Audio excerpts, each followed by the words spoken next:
Hello guys, zenith classes के online study में आप लोग का स्वागत है। आज हम लोग क्या पढ़ेंगे, यानी सर इस वीडियो में आज हम लोग क्या पढ़ेंगे। देखो आओ, इस वीडियो में हम लोग आज वो पढ़ेंगे जो अभी तक आप लोग कभी नहीं पढ़े हैं। और कहोगे सर क्या ऐसा पढ़ाइएगा, तो हाँ बाबू सही बोल रहे हैं, सच बोल रहे हैं, यानी कि अभी तक आप लोग कहीं नहीं पढ़े हैं, कहीं नहीं। तो क्या सर, तो समांतर श्रेणी यानी अर्थमेटिक प्रोग्रेशन। अब जो मन में बहुत सारा सवाल लेकर आ रहा, सर क्या होता है इसमें, कैसा है सवाल, कैसा सवाल लेकर आएगा सर। तो बहुत सिंपल है, बहुत सिंपल, बहुत मजा आएगा, हलवे की तरह बना दूंगे, एकदम हलवे की तरह बनाओगे, बहुत मजा आएगा। तो सबसे पहले हम लोग पढ़ेंगे यानी समांतर श्रेणी क्या होता है। तो चलो आओ, यानी कि बिना बिना लेट किए हुए यानी कि आते हैं हम लोग अपने टॉपिक पर क्या है, ठीक है। तो देखो बाबू, यानी कि ये चैप्टर बाबू 5 का है, ठीक है, चैप्टर 5 है। देखो बाबू क्या है समांतर श्रेणी। देखो सिंपल सिंपल एकदम, हमें यानी कि एक उदाहरण लेकर, एग्जांपल लेकर समझाएंगे कि समांतर श्रेणी क्या होता है। देखो बाबू 5, 7, 9, 11, ठीक है, 13। अब देखो एक और ले लेते हैं, 25, 20, 15, 10, 5। ये जरा गौर करो, ये बढ़ते क्रम है, यानी ऐसे नहीं बढ़ा, ठीक है, बढ़ते क्रम, बढ़ते क्रम, ठीक है। और ये है डिसेंडिंग ऑर्डर यानी कि घटते क्रम। अब देखो उदाहरण के माध्यम से आपको हम समझाना चाह रहे हैं और समझ में आ जाएगा, बड़ी बहुत अच्छे से समझ में आएगा, बस थोड़ा सा दिमाग रखना है एक बार, ठीक है। यानी कि ये जो बढ़ते क्रम है और ये घटते क्रम है, ये सर पढ़े हो पहले से बढ़ते क्रम और घटते क्रम, क्यों करें कि पढ़े नहीं। तो नहीं बाबू, ये पढ़े हो, ये नहीं पढ़े हो, क्या होता है हमें एग्जाम्पल क्यों ऐसा नहीं है, क्योंकि आप लोग को जल्दी से समझ में आ जाए और अच्छे से समझ में आना चाहिए, ठीक है। तो देखो भविष्य में थोड़ा सा एक चीज नोट करने वाली बात ये है कि ये देखो ना, इसमें प्लस 2 का अंतर है, इसमें प्लस 2 अगर हम जोड़ रहे हैं तो 9 हो जाएगा, इसमें प्लस 2, इसमें भी प्लस 2, मतलब इसमें समान अंक बढ़ते जा रहा है। क्या हो रहा है, एक समान इक्वल डिजिट यानी कि इंक्रीज करते जा रहा है, ठीक है। और इसमें थोड़ा सा नोट करो वो क्या है, यानी कि इसमें -5, इसमें -5, इसमें भी -5 और इसमें भी -5, यानी कि इसमें हम लोग को ये चीज नोट करने के लिए मिल रहा है, हम लोग गेस कर रहे हैं कि इसमें जो है यानी कि एक समान अंक घटती जा रहा है। ऐसा नहीं कि किसी में 5 लग गया, किसी में 6, किसी में 7, किसी में 8, ऐसा नहीं है, यानी कि एक समान अंक घट रहा है। इसी को एपी कहते हैं। तो क्या सर आप याद कर ली, तो हाँ बाबू देखो इसी को कैसे हम यानी कि एक परिभाषा के माध्यम से कैसे इसका एक डिफिनेशन हम लोग बोलेंगे, यानी कि किसी भी संख्या का अनुक्रम, किसी भी संख्या का अनुक्रम या श्रेणी जिसको बढ़ते या घटते क्रम में लिखा जाए और उसके पदों का अंतर समान हो, उसे हम क्या कहते हैं, एपी कहते हैं, यानी समांतर श्रेणी कहते हैं, यानी अर्थमेटिक प्रोग्रेशन कहते हैं। फिर से बाबू रिपीट कर रहे हैं, यानी कि किसी संख्या का अनुक्रम या श्रेणी।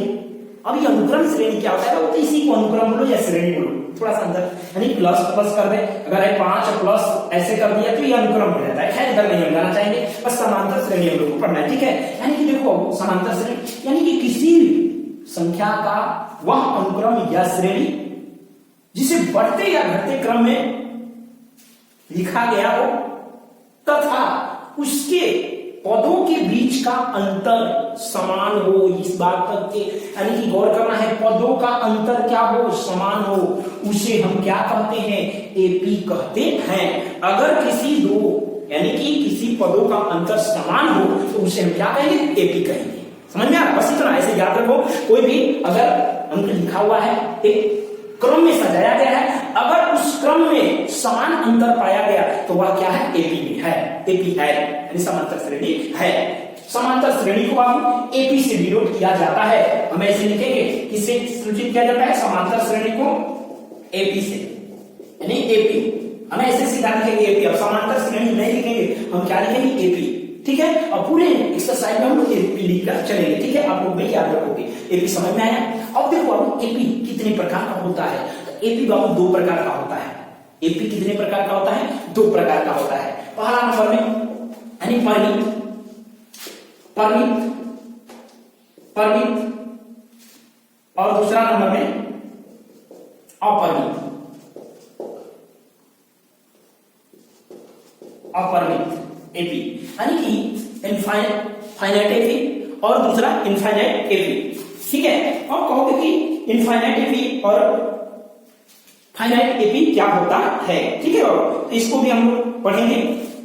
परिमित, और थोड़ा सा इसमें परिमित ये है। ठीक है, परिमित, परिमित क्या होता है तो देखो अब एग्जांपल के तौर पर इसी को हम लेते हैं, यही है, ये हो गया हम लोग का परिमित एपी। और इसी में अब हम थोड़ा सा बाबू देखो गौर करो, इसमें डॉट डॉट लगा दिए तो ये क्या बन गया, इनफाइनाइट एपी यानी अपरिमित। हम ऐसे परिभाषा बोलेंगे, यानी वह एपी जिसमें पदों की संख्या निश्चित हो उसे हम क्या कहेंगे, यानी परिमित एपी कहते हैं। पदों की संख्या निश्चित हो, मतलब हम देखो निश्चित है इसमें 1 2 3 4 5 पद है, मतलब ये पद कितना है, 5 निश्चित है, गिन सकते हैं, इसलिए ये परिमित एपी है। यानी अब देखो अपरिमित यानी वह एपी जिसमें पदों की संख्या अनिश्चित हो, यानी हम गिन नहीं सकते हैं, काउंट नहीं कर सकते हैं, तो वैसे एपी को हम क्या कहेंगे, अपरिमित एपी। एपी कहते हैं इनफाइनाइट एपी, यानी इनफाइनाइट एपी। देखो देखो देखो कैसे पता, ये डॉट डॉट का मतलब ये क्या हो गया कि ये निश्चित नहीं है, कहां तक गया हमको पता नहीं है। तो समझ में आया, परिमित और अपरिमित एपी। ठीक है, अब देखो इसमें ज्यादा इससे क्वेश्चन नहीं आता है, फोकस नहीं करना, फिर भी मेरा काम है बताना, हम बता दिए। अब आते हैं बाबू देखो क्या कैसा क्वेश्चन कैसे आता है, तो इसमें 2-3 पॉइंट ध्यान देना होगा बाबू। तो देखो बाबू पद, हम कभी से पद बोल रहे हैं, पद क्या होता है, तो देखो बाबू पद यानी पद को ए से सूचित किया जाता है या टी से। देखो ये A1, ये A2, A3, A4, A5, मतलब पद को ए से सूचित किया जाता है या टी से भी, या T1 भी हम इसको लिख सकते हैं, T2, T3 और ये T4 और ये T5, मतलब पद को या A1 लिख सकते हो या T1, मतलब ये 1 ये बता रहा है कि प्रथम पद, ये 2 बता रहा है कि दूसरा पद, ये 3 बता रहा है कि तीसरा पद, ये 4 बता रहा है कि चौथा पद, 5 बता रहा है कि पांचवा पद। समझ में आ रहा है? तो कहोगे सर कौन सा हम लोग लेके चलेंगे, तो बाबू हम ए वाला लेकर चलते हैं, हम टी नहीं लिखते हैं। पद का इंग्लिश होता है टर्म, यानी कि इसको हम क्या चीज से लिखेंगे, टर्म। ठीक है, यानी कि पद। ठीक है, क्लियर हो, पद यानी कि प्रथम पद, दूसरा पद, तीसरा पद, चौथा पद, पांचवा पद। पद को ए से सूचित किया जाता है, यानी A1 मतलब प्रथम पद, A2 मतलब दूसरा पद, A3 मतलब तीसरा पद। अब देखो बाबू ये जो अंतर अभी कभी से हम बोल रहे हैं कि जब पदों का अंतर समान हो, बराबर हो, तभी जाकर एपी होगा। अब इसको हम क्या कहते हैं, तो बाबू सार अंतर। क्या कहते हैं, सार अंतर, यानी कि किसी दो पदों के बीच का अंतर समान हो उसे हम क्या कहते हैं, सार अंतर कहते हैं। सार अंतर यानी कि कॉमन डिफरेंस। सार अंतर का इंग्लिश क्या होता है, डी, इंग्लिश कॉमन डिफरेंस, और उसका संकेत क्या होता है, डी। यानी डी को आप हम लोग को याद रखना होगा, डी। सार अंतर को किससे सूचित किया जाता है, डी से।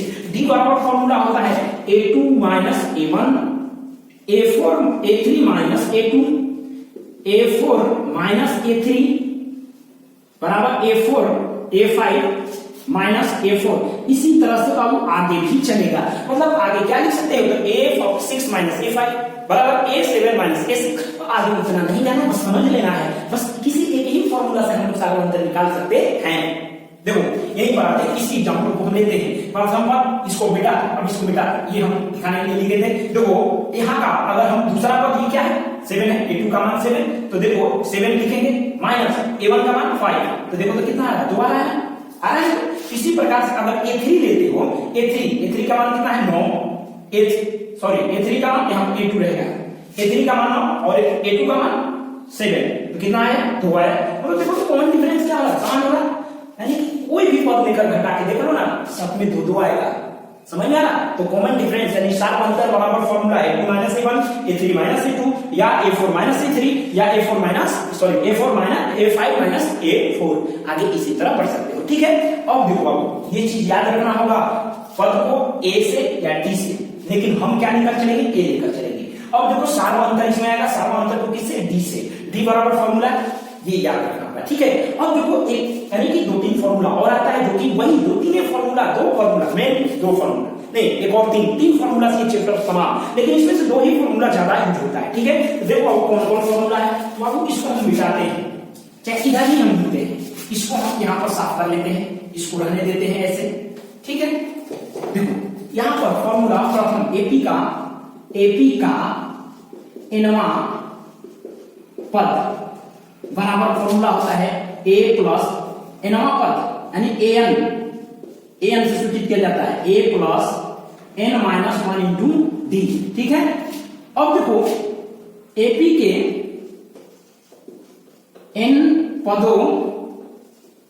पदों का योग यानी एसएन बराबर n by 2a plus n minus 1 into D, ठीक है। या देखो एक और इसी का फॉर्मूला यानी एसएन बराबर होता है n by 2 a plus l, ठीक है, a प्लस l। और सवाल होगा सर इसमें क्या लिख दिया, कुछ नहीं समझ में आ रहा है, तो अब सब समझ में आएगा, सब कुछ समझ में आएगा, थोड़ा सा ध्यान देना है। अब देखो इसमें क्या दिक्कत कर रहा है, ए क्या है, एन क्या है, डी क्या है, एल क्या है, सब में तो ए देखो ए एन डी और ए 3-4 पॉइंट ध्यान होगा, तो सब हम बता रहे हैं भाई, सब बता रहे हैं। थोड़ा सा आप लोग वीडियो को पूरा देखा करो, वीडियो को पूरा देखोगे तब मजा आएगा और माइंड को एकत्रित यानी कि कंसंट्रेट करके देखा करो, ठीक है। देखो लिख देते हैं, जहां आप लोग नोट करते रहो, नोट बनाते चलो, जहां वीडियो है आपको कहीं भी अगर दिक्कत ज्यादा फास्ट हो रहा है उसको क्लिक करके रोक के लोग देख लिख लो, तब आगे बात देखो जहां एन क्या है, ए बराबर प्रथम पद कहोगे सर यहाँ पर तो आप ए वन लिखे थे, तो ए लिखो, अच्छा ए वन लिखो, ठीक है, कोई दिक्कत नहीं, प्रथम पद, ठीक है, प्रथम पद। अब देखो एन क्या है, तो पदों की संख्या यानी नंबर ऑफ टर्म, पदों की संख्या, ठीक है। और डी क्या है, सार्वंतर, अभी भी बताए हैं, यानी कि कॉमन डिफरेंस, सार्वंतर, ठीक है। सार्वंतर कैसे निकलेगा तो ये भी बता चुके हैं। और देखो इसमें भी वही है, n है, n के बारे में बता दी, a बता ही दिए, n बता ही दिए, d बता ही दी, हाँ। लेकिन इसमें सर तो देखो अब l इसमें क्या है, तो l है अंतिम पद को an से भी सूचित किया जाता है, यानी कि एपी का nवां पद जो an बोला है ना, उसको l भी यानी अंतिम पद भी बोल सकते हो, या मतलब अंतिमवां पद, एपी का nवां पद यानी अंतिमवां पद। जैसे देखो इसमें आ जाते हैं, इसको इसीलिए नहीं जाए, तो 5, 7, 9, 11, 13 यह क्या है, एक एपी है, एक प्रकार का क्या है, एपी है। क्यों एपी है, क्योंकि किसी पदों के बीच का अंतर समान है, कोई भी दो पदों के बीच का अंतर क्या है, समान है, इसलिए एपी है। तो अब हम कह सकते हैं कि इस एपी का प्रथम पद क्या है, 5 है, दूसरा पद क्या है, 7 है, तीसरा पद क्या है, 9 है, 11, चौथा पद क्या है, 11, पांचवा पद 13। तो अब देखो इसमें आगे एक पद नहीं है, डॉट तो नहीं लगा है, यानी ये परिमित एपी है, परिमित है। तो हम इसका अंतिमवां पद पूछे कि इस एपी का अंतिमवां पद क्या है, तो कहोगे कि अंतिमवां पद सर यानी 13 है, यानी कि लास्ट टर्म क्या है, इंग्लिश में लास्ट टर्म बोलेंगे, तो 13 कहोगे, 13, यानी कि इसको अंतिम पद एन या इसको एल भी लिख सकते हो, बराबर 13। समझ में आ रहा है, यानी पांचवा पद है, यानी पांचवा, इसको हमको पता है ना कि जो पांचवा पद है ये अंतिमवां पद है, मतलब इस एपी में पांचवा पद जो है 1, 2, 3, 4, 5 पांचवा नंबर का जो पद हो जा रहा है अंतिम हो जा रहा है, समझ में आ रहा है, अंतिमवां पद 13, समझ में आ रहा है, वही है। तो ध्यान देना होगा, एन एल एक ही चीज होता है, हाँ। एसएन मतलब कि पदों का योग मतलब कह दिया जाए कि इस एपी को जोड़िए, इस एपी का योग निकालिए, तो योग कहोगे सर फॉर्मूला लगाएंगे, मुजबानी नहीं जोड़ देंगे, तो बाबू ये छोटा है, 5 पद दिया है तब हम जोड़ देंगे मुजबानी, लेकिन अगर यही 100 पद दे देगा तब तो माथा को जुड़ाओगे, तो नहीं हम माथा क्यों बुलाएंगे सर, ये फॉर्मूला लगा देंगे, धड़ाधड़ यानी कि आंसर हम लोग को मिल जाएगा, बहुत मजा आएगा। देखो जैसे आता है कि 1 से 100 तक की गिनती का, यानी 1 से 100 तक की गिनती का योग क्या होगा, बहुत लोग आपसे पूछे होंगे, तो लड़का लोग बड़ा फेर में पड़ जाता है, अरे बाबू इसी फॉर्मूला का यूज करोगे एकदम आसानी से निकल जाएगा, जो शायद हमको लग रहा है 5050 होता है, आप लोग करके देख लेना, हमको याद मतलब शायद क्लियर नहीं, आप लोग देखना, ठीक है। अब देखो कहोगे सर जरा बता देते तो बढ़िया, तो बताएंगे सर, एक चीज हम बताएंगे, बस थोड़ा सा संयम बरतना है। और अब आते हैं, यानी कि एक फॉर्मूला हम लोग का एक छूट रहा है, जो कि व्यापक, जो कि एपी का व्यापक रूप, एपी का व्यापक रूप यानी जनरल फॉर्म इसको बोला जाता है, ठीक है। ए प्लस डी, ए प्लस 3d 2d, ए प्लस 3d, इस तरह से डॉट डॉट डॉट। ठीक है बाबा, ध्यान से समझना, इसको जनरल फॉर्म बोला जाता है, यानी कि जनरल फॉर्म क्या है, तो ए प्लस डी, ए प्लस 2d, ए प्लस 3d, ये है जनरल फॉर्म। ठीक है, इसका मतलब क्या हुआ, ये मतलब ये पहला पद, ये दूसरा पद, ये टोटल दूसरा पद दे रहा है, ये कौन तीसरा पद, ये क्या दे रहा है चौथा पद। अब अगर पांचवा पद पूछा जाए तब डॉट डॉट का मतलब किसी तरह आगे भी है, तो पांचवा पद का फॉर्मूला, तो ध्यान से इसमें थोड़ा सा गेस करो बाबू, कुछ कॉमन हो रहा है। कॉमन ये हो रहा है कि दूसरा पद देखो पूछा गया तो 1 है यहाँ पर, कुछ नहीं तो 1d, तीसरा पद तो जो पद पूछा गया उससे कम तो 2d, चौथा पद पूछा गया तो 3d, मतलब ये सब में रहेगा ए प्लस डी, डी के साथ जो पद पूछा जाएगा उससे एक कम, तो पांचवा पद पूछा जाए यानी a5 का फॉर्मूला पूछा जाए तो लिख सकते हैं a प्लस पांचवा यानी 4d कॉमन, यानी कि जनरल फॉर्म से कोई भी पद पूछा जाए तो आप लोग फॉर्मूला लिख सकते हो, फॉर्मूला लिख लिया यानी पद निकाल सकते हो। क्या पता होना चाहिए, ए और डी पता होना चाहिए।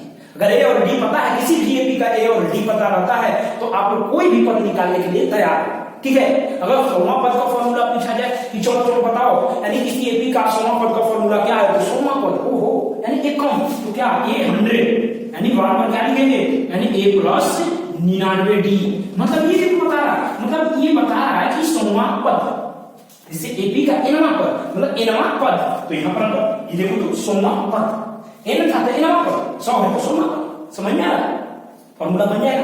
मतलब जो पद पूछा जाएगा उससे एक कम से गुणा कर देना है टी में। क्लियर हुआ? तो बाबू आशा करते हैं कि आप लोग को अच्छा से समझ में आया होगा।